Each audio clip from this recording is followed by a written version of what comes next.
تو مصطفیٰ کریم صلی اللہ علیہ وسلم کی تکالیف کا آغاز ہوتا ہے۔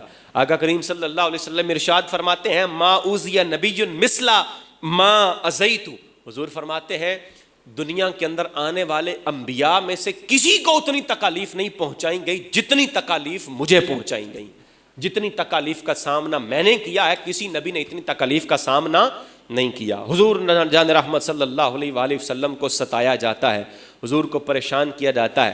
ایک مرتبہ آپ بیت اللہ کے سائے میں نماز پڑھ رہے ہوتے ہیں، عقبہ بن ابی معیط آتا ہے، وہ آ کر نا جان رحمت صلی اللہ علیہ وآلہ وسلم کے گلے کے اندر چادر ڈال کر اس زور سے کھینچتا ہے کہ آپ کا دم گھٹنے لگتا ہے۔ حضور جان رحمت صلی اللہ علیہ وسلم کی سانسیں اکھڑنے لگتی ہیں، اتنا یہ شدید تکلیف تھا، اتنے یہ پریشان کن لمحات تھے کہ مصطفیٰ اپنے ان زانوؤں کے بل زمین کے اوپر جا لگتے ہیں۔ صدیق اکبر نے جب یہ دیکھا کہ مصطفیٰ کو ستایا جا رہا ہے، آئے آ کر عقبہ بن ابی معیط کو دھکا مارا، مار کر مصطفیٰ کو چھڑایا اور کہنے لگے اتقتلون رجلا ان یقول ربی اللہ، کیا تم اس بندے کو اس لیے قتل کرنا چاہتے ہو کہ یہ کہتا ہے کہ میرا رب اللہ ہے؟ کیا تم اس جرم کی پاداش میں اس کو یہ سزا دینا چاہتے ہو؟ اس لیے باز آ جاؤ، نہ کرو، تو تم ظالم انسان ہو، کیا کر رہے ہو، نہ کرو۔ کبھی جان رحمت صلی اللہ علیہ وآلہ وسلم کعبہ کے سائے میں نماز پڑھ رہے ہوتے، رؤسائے شرک اکٹھے ہو کر آپ کو حرم پاک کے اندر بھی ستانے پہنچ جاتے۔ اسی طرح ایک دن حضور جان رحمت صلی اللہ علیہ وآلہ وسلم حرم پاک کے اندر نماز پڑھ رہے ہوتے ہیں، ابو جہل جو ہے نا بدبخت کے ذہن کے اندر ایک شرارت آتی ہے، شرارت سوجتی ہے اس کو، اور وہ آپ کی طرف اشارہ کرتے ہوئے دیکھتا ہے، کہتا ہے دیکھو تو صحیح، ذرا اس ریاکار کو دیکھو تو صحیح، معاذ اللہ، دیکھو انتہائی رقیق اور گھٹیا زبان استعمال کرتے ہوئے کہتا ہے کہ دیکھو دیکھو یہ ریاکاری کر رہا ہے، یہ نمازیں پڑھ رہا ہے۔ پھر اس نے کہا کہ ایسے کرو، اچانک ذہن کے اندر ایک خرافات نے جنم لیا، ایک خرافہ آیا، اور اس بدبخت نے کہا کہ کوئی ایسا کرو نا، فلاں جگہ پر آج اونٹ ذبح ہوا ہے، اس کی اوجڑی اور اس کی آنتیں انتڑیاں پڑی ہوئی ہیں، جاؤ ان کو لے کر آؤ اور اس محمد کے کمر کے اوپر ڈال دو۔ اور عقبہ بن ابی معیط جو ازلی بدبخت تھا، وہ بھی ازلی بدبخت تھا، اس بدبخت نے مصطفیٰ کریم صلی اللہ علیہ وسلم کو ستانے کا کوئی موقع بھی ضائع نہ کیا، ہر طرح سے، ہمیشہ ہر طرح سے حضور علیہ الصلوۃ والسلام کو تکلیف پہنچانے میں یہ پیش رہتا تھا۔ اس نے کیا کیا، جان دو عالم صلی اللہ علیہ وسلم کو ستانے کے لیے وہ اوجڑی اٹھوائی اور اٹھا کر لا کر مصطفیٰ نماز پڑھتے ہوئے سجدے میں گئے تو اس نے آپ کی کمر اور کندھوں کے اوپر لا کر اس اوجڑی کو رکھ دیا۔ معاذ اللہ، حضور نماز پڑھ رہے ہیں، حضور اٹھنا چاہتے ہیں سجدے سے، آپ سے اٹھا نہیں جا رہا۔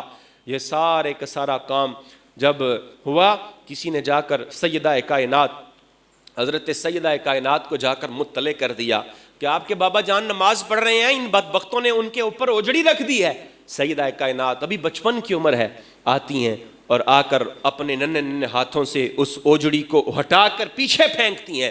مصطفیٰ اٹھتے ہیں، مصطفیٰ کریم صلی اللہ علیہ وآلہ وسلم کو وہاں سے جب بچایا اور حضور اٹھے نا، تو نبی رحمت صلی اللہ علیہ وسلم مشکل سے مشکل وقت کے اندر بھی کبھی مشرکین کے لیے بد دعا نہیں کرتے تھے، لیکن یہ آج ایسا ٹائم تھا، مصطفیٰ اپنے رب کے ساتھ راز و نیاز میں محو تھے، آقا اپنے رب کے ساتھ ہم کلام ہو رہے ہیں، حضور نماز پڑھ رہے ہیں، اور آپ کے اوپر وہ نجاست آپ کے اوپر جب ڈال دی گئی تو مصطفیٰ بھی وہاں پر خاموش نہ رہ سکے، وہاں پر آپ نے یہ بد دعا کر دی، اللہم علیکا بعمر ابن ہشام والولید ابن ربیعہ وعتبہ ابن ربیعہ۔ حضور نے یہ نام لے کر ان کے لیے بد دعا کر دی، اے اللہ ابو جہل کو، ولید کو، عتبہ کو، شیبہ کو، عقبہ کو اور امیہ کو، اے اللہ ان بدبختوں کو اپنی گرفت کے اندر لے لے۔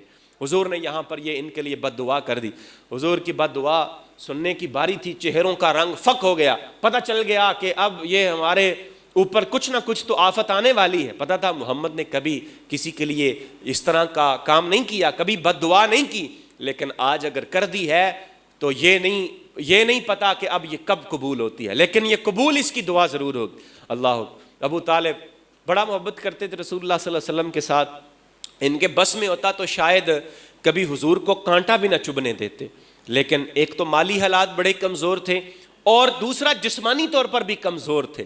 ابو طالب رسول اللہ کے چچا، تو جان دو عالم صلی اللہ علیہ وسلم کے جو یہ مخالفین تھے، مشرکین مکہ، یہ بڑے مضبوط تھے، مکہ کے سردار تھے، آپ کو تکلیف پہنچاتے تھے. اب کسی ایسے جان نثار کی ضرورت تھی جو رسول اللہ صلی اللہ علیہ وسلم کی اپنی جان سے بڑھ کر حفاظت کرے.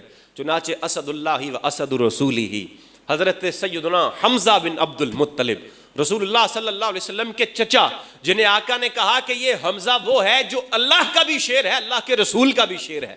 حمزہ اسلام قبول کر لیتے ہیں. اب حمزہ کے ہوتے ہوئے، اسد اللہ و اسد رسول ہی کے ہوتے ہوئے، کس میں یہ طاقت تھی، کس کی جرت تھی کہ حضور کو ستا سکے؟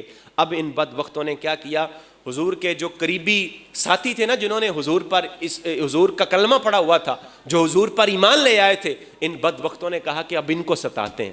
اب یہ نبی علیہ الصلوۃ والسلام کے مختلف صحابہ کرام کو ستانا شروع کر دیتے ہیں. ایک صحابی تھے حضرت سیدنا ابو فقیر رضی اللہ تعالی، صفوان بن امیہ کے غلام تھے. صفوان بن امیہ حضرت بلال کے ساتھ اسلام انہوں نے قبول کیا. یہ تشدد کا نشانہ بن گئے. شدید گرمی کے وقت، دوپہر کا وقت ہے، صفوان کا باپ امیہ وہ گرم پتھروں پر آپ کو لٹا کر سینے کے اوپر بھاری پتھر رکھتا ہے. آپ کی زبان باہر آ گئی. اس وقت بھی ان سنگ دلوں کی تسکین نہ ہوئی، بلکہ اس کا بھائی پاس کھڑا تھا، وہ کہتا ہے، وہ اس کو مزید اکساتے ہوئے کہتا ہے، اس کو تب تک تکلیف پہنچاؤ جب تک محمد آ کر اس کو اپنے جادو کے بل پر چھڑا نہیں لیتا. معاذ اللہ، ستاؤ اس کو اور ستاؤ اور تکلیف پہنچاؤ. تو تشدد کرتے رہو اور انہیں ستاؤ، انہیں اور تکلیف پہنچاؤ. دوسرے سے آپ بھی حضرت خباب بن الارت رضی اللہ تعالی عنہ، ام انمار نامی خاتون کے یہ غلام تھے. حضرت سیدنا خباب بن الارت رضی اللہ تعالی عنہ دہکتے ہوئے انگاروں کے اوپر آپ کو لٹایا جاتا. آپ کو لٹایا جاتا تو آپ کے جسم کی چربی پگھل کر وہ سارے کے سارے کوئلوں کو بجھا دیتی. حضور صلی اللہ علیہ وسلم کی بارگاہ میں چلے جاتے. یا رسول اللہ، بڑا تکلیف کے اندر ہوں، آقا بڑی پریشانی کا عالم ہے. حضور نبی رحمت صلی اللہ علیہ وسلم نے آپ کے جسم اطہر کو دیکھا تو آپ کے جسم کے اوپر جس طرح کسی بندے کو برس کا مسر نہیں نکل آتا، جس طرح کسی بندے کو پھلویری نہیں ہو جاتی تو اس کے جسم کے اوپر سفید نشان پڑ جاتے ہیں، اس طرح آپ کے جسم کے اوپر نشان پڑے تھے.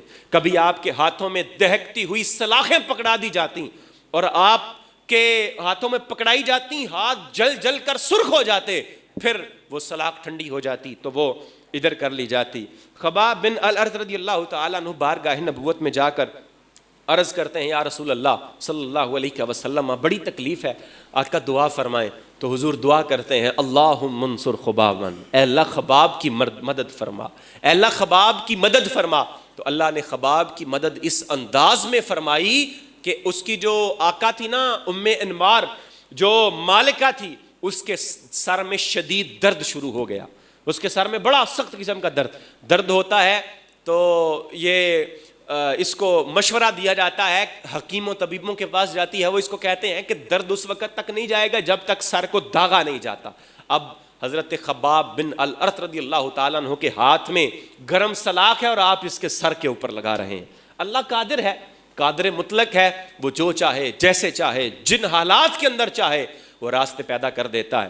تشدد کا نشانہ بننے والوں میں عمار ابن یاسر رضی اللہ تعالیٰ عنہ بھی موجود ہے. یہ عمار ابن یاسر اور آپ کے عمار، آپ کے والد یاسر، آپ کی والدہ سمیہ، یہ تینوں ان کافروں کے ظلم و ستم کا نشانہ بنے. ان مشرکین نے آپ کو تکلیف پہنچائیں. حضرت یاسر تشدد کی تاب نہ لاتے ہوئے شہید ہو گئے، اور آپ کی جو بیوی تھی حضرت سمیہ، آپ کو بھی کافروں نے آپ کی شرمگاہ کے اندر برچھی ماری، آپ بھی شہید ہو گئیں.